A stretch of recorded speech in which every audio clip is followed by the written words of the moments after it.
Connecticut's #1 local news. This is Channel 3 Eyewitness News. Good morning, everyone. Happy Friday and April 1st. Thanks for joining us. I'm Wendell Edwards. We've got quite a bit of rain to contend with this morning. Let's check in with meteorologist Scott Haney for when we can expect it all to clear out and what the weekend is going to look like. Wendell, I wish I had some better news for you this morning. We are dealing with a pretty good amount of rain. Hi, everybody. Good morning. Let's take you out and show you the Doppler radar. It's filled back in again. This is not opportune time for the morning rush.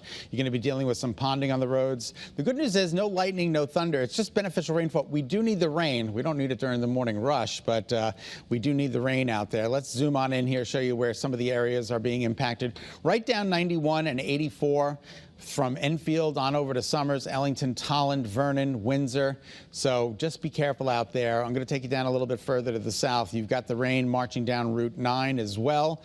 Route 2, pick a route, any route, and you've got some of that rain. Marlborough, Colchester, Salem, Moodus, Haddam, East Haddam, Deep River, Essex, right where it connects up with 95. You are dealing with some of those scattered showers as well, right around exit 69 on 95. So just be careful. Now, as I widen out the shot, we got a little bit more rain that's coming in from the lower Hudson Valley. That's moving through Danbury and Brookfield and Bethel and Reading. So even when all of this makes an exit in about an hour or so, give us the 2 hours. There's still going to be scattered and sporadic showers through the day today. Now, visibility has also been a problem, although it seems to be getting a little bit better. Half a mile in Chester from Goose Eggs, a quarter of a mile in Groton isn't great, but the rest of the state, we're not doing too bad. Look at this, New Haven ICAM. We're finally starting to see a little bit of a break in the action. 53 amazing degrees this morning. Again, the roads are wet. We've got a wind into the north-northeast at 12. And we are expecting mostly cloudy skies with some peekaboo sunshine during the day today, but we're also running that opportunity for some scattered, isolated showers. Stores, good morning to you. Getting ready for the big game tonight. Good luck, ladies.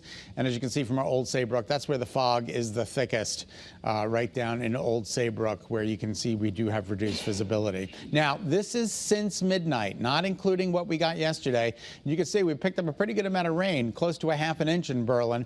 The temperatures have been dropping into the mid to upper 40s this morning, but all in all, we're still going to be in the mid 50s during the day today. We did have those numbers in earlier this morning when I came in. The temperatures were in the mid to upper 50s, but now they've cooled back a little bit and they'll rise again a little bit. Not by much, though, during the day today. Not quite as warm as yesterday. There are the winds sustained anywhere from 5 to 14 miles an hour with a couple of higher gusts, so it's breezy, it's wet. And we are expecting mostly cloudy skies during the day today with some peekaboo sunshine. You'll notice it on the icons along the shoreline with temperatures in the mid-50s. So there's the rain. You'll notice we had batch number 1 this morning. Well, we had batch number 1 last night. Bachelor number 2 rolled in this morning, and now we're dealing with bachelor number 3. So everybody grab the umbrellas, as we see, and as we widen out the shot, there's a little more energy back to the south and west over Ohio and the Virginias. All of that is going to be making its way in towards us during the day. So let's take a look. Early morning futurecast, not a washout during the day today, but there will be some scattered isolated showers. That continues through the day. And then tonight we clear things out. Tomorrow is a beautiful day, a breezy day, but temperatures will be in the mid-50s. And then we're going to notice some scattered showers on Sunday. So that's unfortunate. Daytime highs today in the upper 50s. Scattered showers on Sunday. Monday and Tuesday look good. 7:04 is now the time. Wendell, we'll send it back to you. Scott, thank you. And now to breaking news that we've been on, pardon me, on top of all morning. Fire crews in East Berlin have managed to put out the fire at Methodist United Church there. The deputy fire marshal tells us a neighbor spotted the flames and called it in around midnight. Crews managed to contain the fire around 6 this morning. No one was inside the church at the time and no firefighters were injured, but there is a lot of damage. There's quite a bit of water damage and also quite a bit of fire damage up in the upper levels. Right now, the building is stable. The fire marshal also says the whole area had been without power through the night. Crews are still working to determine what caused that fire. Development this morning in Manchester. Police are looking for a suspect who they say two people were stabbed during an attempted robbery overnight. It happened just after midnight in an apartment on Buckland Hills Drive. The victim says a man dressed in all black demanded money from one of the people who lived in the apartment, followed them inside their unit and then attacked them. The suspect took off. Police say the victims are expected to survive. Developing overnight in Hartford, police are investigating a crash at New Britain Avenue and Henry Street. Take a look at the scene when our crews arrived around 3 this morning. New Britain Avenue was closed at the time. It since has reopened. You can see crime tape and evidence markers on the scene. We put in a call to Hartford Police, and we're working to get you more information. Finally happened today. Prices at the pump have already started going down. The state's gas tax holiday has gone into effect. Channel 3 Eyewitness News reporter Audrey Russo shows us. The White House says it's the biggest release in history. For 6 months, 1 million barrels per day will be tapped from the Strategic Petroleum Reserves to try and control prices nationwide. That move meeting the pause on Connecticut's 25-cent state gas tax going into effect today. So when will we see a big adjustment in price? We could see pretty decent price drops towards the end of the month coming into May, but then that gas tax holiday is going to expire at the end of June.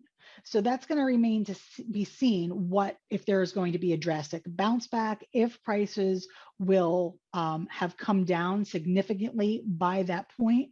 The president also criticizing energy companies for sitting on unused permits for oil production on federal land. But AAA reps say even with the release of oil from the reserves, the volatile nature of the gas market means the exact impact on prices from that release is still not clear. For Channel 3 Eyewitness News, I'm Audrey Russo. Now keep in mind, this suspension runs through June 30th. The state's average gas price for yesterday, $4.29 a gallon. AAA reports it's gone down by 2 cents. Another feature of this gas tax holiday, bus fares will also be suspended for 3 months. Channel 3's Pump Patrol wants to help you save even more money on gas. You can find the top 10 lowest prices in the state right now on the Channel 3 app or our website, WFSB.com. We have new information this morning about a horrible mix-up at a dairy factory in New Britain that sent nearly 24 children to the hospital. A batch of milk made at Guida's Dairy was accidentally mixed with food-grade sanitizer that had been diluted. We're told all of the children who fell ill are going to be okay. As for how the company is responding, it sent us a statement that reads in part, quote, "While we believe the product impacted is limited, out of an abundance of caution, we are disposing of any 1% low-fat, half-pint milk cartons with the sell-by date of April 11th. UConn women have their big Final Four game tonight against defending NCAA champion, the Stanford Cardinals. It's in Minneapolis for the Final Four. Governor Lamont has declared the weekend Husky Weekend in honor of UConn's fight for a championship.